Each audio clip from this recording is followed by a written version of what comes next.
Pare, kita nyo yun na. Sunod tayo ha. Ilan na kanina? Tinawag? 71? Yun. Kasi bumalik kami sa 65. Pag mamaya ay 71 pa rin yan, baka 65 na naman niya mamaya. Wala nga sa ulo. Alas 2 pa ay 70 na nang tinatawag eh. Alas 2 ng hapon.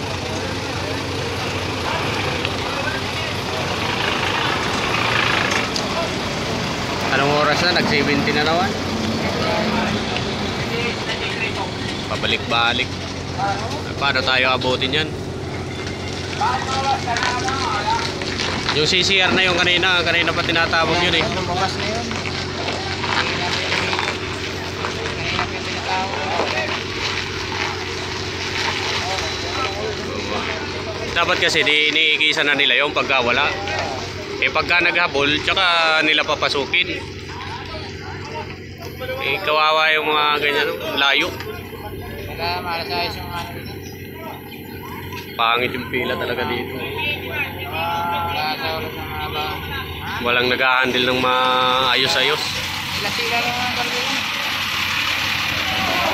Tulad sa Kalapan, baka na maayos yung Oo. Doon talaga isunod-sunod ang pila.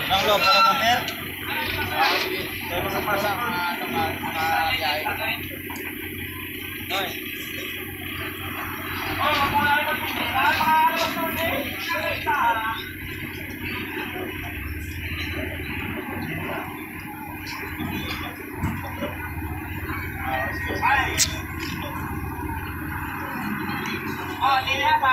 Kamaran ka. Kung kakali mo. Kakaramin ka daw. Oh, sige na siya. Sige, maraya tayo na.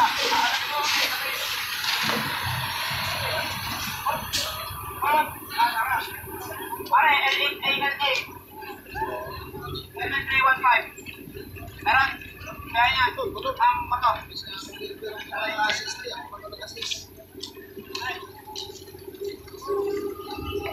Kala ko magtutuloy-tuloy na yung kaninang tawag na ano eh.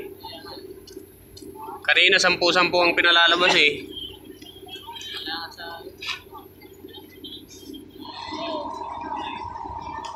Kaso yung mga tinatawag kanina, wala na dyan. Wala. Pare, salamat. Kaya umabot ng ano eh, 70 kanina.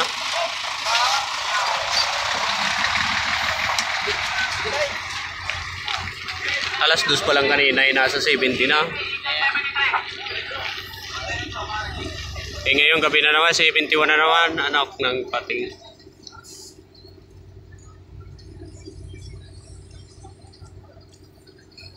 Nagpalitan ng mga kulokoy.